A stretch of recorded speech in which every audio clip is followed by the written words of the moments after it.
Hello students ये news Indian express के अंदर मेंशन थी कि कांग्रेस की एक मेंबर ऑफ पार्लियामेंट है, उनको यहाँ पे बजट सेशन के दौरान उनको सस्पेंड किया गया था due to the breach of privilege की वजह से राज्यसभा के अंदर। अभी उनका जो सस्पेंशन है वो रिवोक किया गया है। तो स्टूडेंट्स यहाँ पे हम जिन दो टॉपिक्स के बारे में डिस्कस करने वाले हैं, एक तो यहाँ पे हम बात करेंगे कि प्रिविलेज कमेटी क्या है, कमेटी ऑफ प्रिविलेज क्या है, और सेकंड बात करेंगे व्हाट इज़ द प्रिविलेज कि जिनके ब्रीच की वजह से इनको सस्पेंड किया गया। कौन से ऐसे प्रिविलेज हैं जो मेंबर ऑफ पार्लियामेंट को मिलते हैं, उनके बारे में हम डिस्कस करेंगे।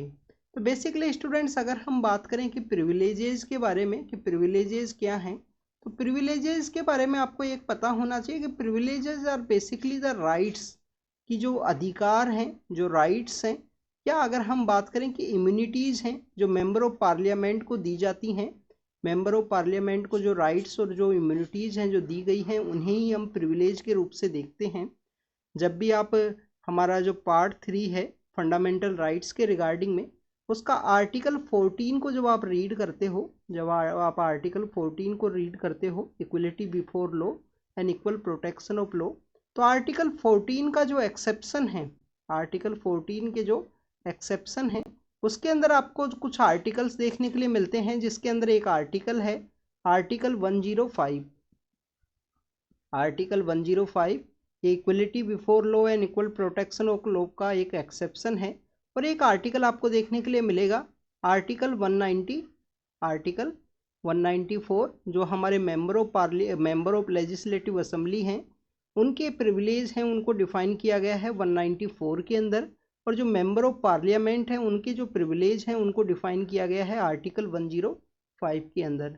अब ये आर्टिकल 14 के एक्सेप्शन कैसे हैं, इसके बारे में आपको पता होना चाहिए। स्टूडेंट्स इनके अंदर बेसिकली कुछ ऐसी राइट्स दी गई हैं हमारे मेंबर ऑफ पार्लियामेंट या मेंबर ऑफ लेजिस्लेटिव असेंबलीज को, कि यहाँ पे उनको राइट्स हैं जो यहाँ पे जो कॉमन पब्लिक है उससे उनको डिफरेंट बनाती हैं।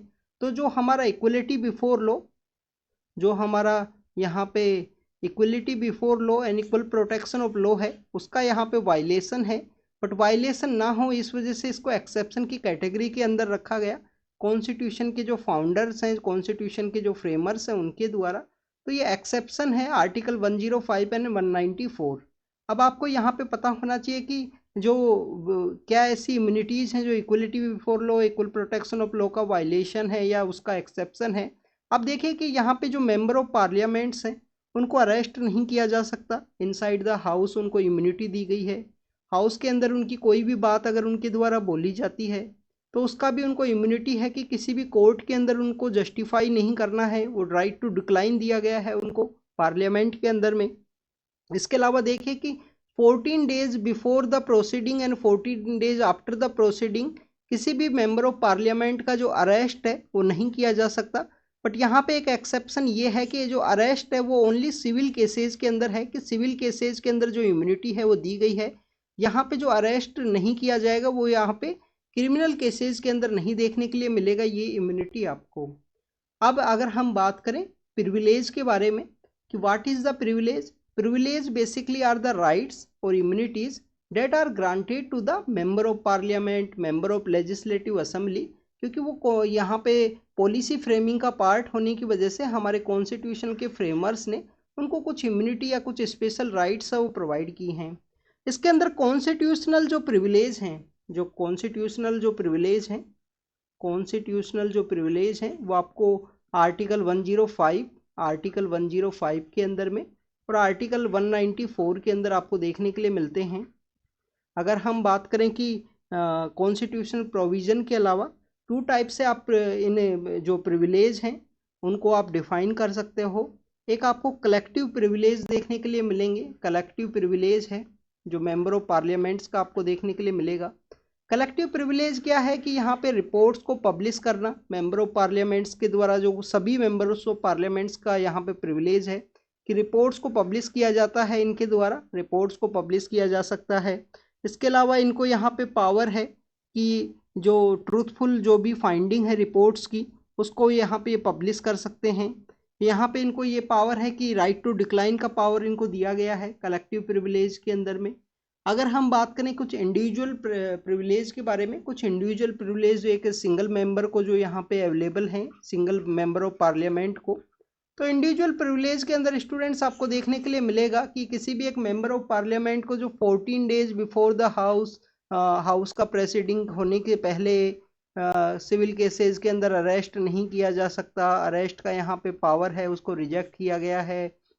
इसके अलावा यहाँ पे किसी भी कोर्ट के अंदर इनको जस्टिफाई नहीं किया गया जो भी बात इनके द्वारा पार्लियामेंट के अंदर बोली गई है। तो ये आपको इंडिविजुअल जो प्रिविलेज है वो आपको देखने के लिए मिलेगा मेंबर ऑफ पार्लियामेंट का। अगर हम यहाँ पे बात करें प्रिविलेज कमेटी के बारे में, तो स्टूडेंट्स प्रिविलेज कमेटी के अंदर आपको कुछ इस तरीके से मेंबर्स देखने के लिए मिलेंगे जो कि आपके एग्जाम के पर्सपेक्टिव से इम्पोर्टेंट है, वो पूछ भी लिए जाते हैं प्रिविलेज कमेटी के अंदर कितने मेंबर हैं। तो ये कमेटी, पहली बात तो जो प्रिविलेज की जो कमेटी है ये आपको दोनों ही हाउस के अंदर देखने के लिए मिलती है। प्रिविलेज की जो कमेटी है दोनों ही हाउस के अंदर है, लोकसभा के अंदर भी है और राज्यसभा के अंदर भी है।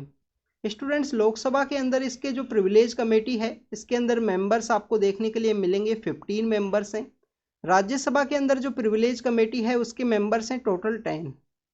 अब यहाँ पे कुछ एक एक्सेप्शन बात ये है कि राज्यसभा की जो प्रिविलेज कमेटी है उसको डिप्टी चेयरमैन के द्वारा हेड किया जाता है। जो डिप्टी चेयरमैन सर हैं उनके द्वारा हेड किया जाता है राज्यसभा की जो प्रिविलेज कमेटी है उसको। अगर हम लोकसभा की बात करें तो लोकसभा के अंदर ऐसा कुछ आपको देखने के लिए नहीं मिलेगा। मेंबर्स को चूज कौन करता है, जो मेंबर्स हैं उनको यहाँ पे बेसिकली किसके द्वारा नॉमिनेट किया जाता है, तो मेंबर्स को जो चूज करने का जो प्रोसीडिंग है यहाँ पे स्पीकर के द्वारा लोकसभा के अंदर में, और चेयरमैन के द्वारा जो कि हमारे वाइस प्रेसिडेंट होते हैं, चेयरमैन के द्वारा यहाँ पे राज्यसभा के अंदर मेंबर्स को नॉमिनेट किया जाता है प्रिविलेज कमेटी के लिए। अगर हम प्रिविलेज कमेटी के बारे में बात करें तो प्रिविलेज कमेटी के द्वारा जो ब्रीच ऑफ प्रिविलेज है उसको एग्जामिन किया जाता है। कमेटी के द्वारा क्या काम किया जाएगा, यहाँ पे फर्स्ट टाइम यहाँ पे एग्जामिन किया जाएगा। एग्जामिन करने के बाद में यहाँ पे ब्रीच ऑफ प्रिविलेज हुआ है या नहीं हुआ है उसको डिटरमाइन किया जाएगा कि यहाँ पे जो ब्रीच ऑफ प्रिविलेज है वो हुआ है या नहीं, उसको डिटरमाइन किया जाएगा। इसके अलावा देखें कि यहाँ पे स्पीकर को जो रिपोर्ट है वो सबमिट की जाएगी। अब यहाँ पे स्पीकर के ऊपर कम्प्लीटली डिपेंड है कि उस इस रिपोर्ट को यहाँ पे एक्सेप्ट करते हैं जो रिकमेंडेशन है या नहीं करते हैं। तो in the end of the day जो फाइनल ऑर्डर है वो स्पीकर के द्वारा डिसाइड किया जाएगा। फाइनल जो ऑर्डर है वो यहाँ पे स्पीकर के द्वारा डिसाइड किया जाएगा। ये आपको यहाँ पे पता होना चाहिए प्रिविलेज कमेटी के बारे में। प्रिविलेज कमेटी का कोई भी यहाँ पे जो रिकमेंडेशन है वो आपको कंप्लीटली बाइंडिंग नहीं देखने के लिए मिलेगी, कंप्लीटली डिपेंड करता है स्पीकर के ऊपर। तो स्टूडेंट्स ये प्रिविलेज के बारे में था और प्रिविलेज कमेटी और आर्टिकल 14 का जो एक्सेप्शन है उसको हमने डिस्कस किया। Thank you students, thank you very much.